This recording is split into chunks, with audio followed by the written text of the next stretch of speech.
رسول علیہ السلام یو ورځ بازار د ذل مجاز ته لاړه. سره چپن رسول علیہ السلام اغوستلې وه. دا د مکی ژوند حالت ده. خلکو ته ویلې ای خلکو د الله توحید ته راسئ کامیابه بسئ. نبی علیہ السلام طالبانو ګورئ دعوت داسې کو.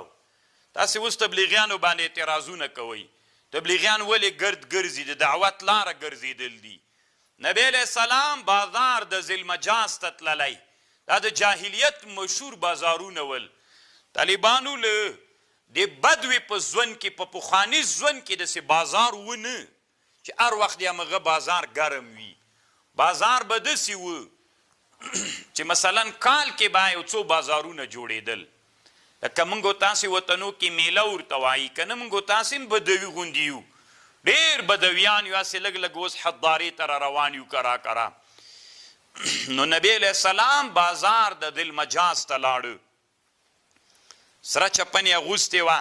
خلکو ته یې ویلې ای خلکو لا اله الا الله وایي کامیابه بسئ. یو سړی و شاته نبی علیہ السلام پسې تیږې واړولې او نبی علیہ السلام یې په دې کعب باندې ویستلی و طالبانو. د نبی علیہ السلام دا پونډۍ او د نبی علیہ السلام دا کعب په وینو باندې ووایي. او د سړي به داسې نارې وهلې یا ایها الناس لا تطیعوه، د دې محمد اطاعت مه کوئ. ویرمیه بالحجاره، وی پوښتنه مو وکړله دا سړی څوک ده چې دا محمد رسول الله صلی الله علیه وسلم په ډبرو ولي؟ وی دا عبدالعزا ابو لهب ده. طالبانو الله مو د اسلام په دښمني کې ما اچوه.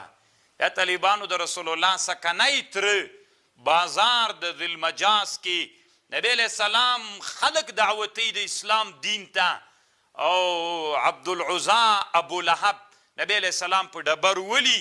دا عرقوب د رسول علیہ السلام هم په وینو ده او دا کعب هم په وینو ده.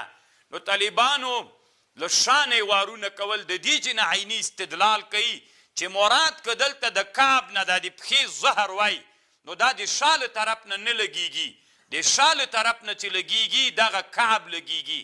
نو ځکه دلته مراد د کعب نه دغه کعب ده. نو دعوت طالبانو دومره ستړي لري د اسلام دین سره چې ځان ملګری کوې بیا به هم دومره ډېره قرباني ورته کوې. اوس یې په اسانۍ نه ده راغلی دا دین.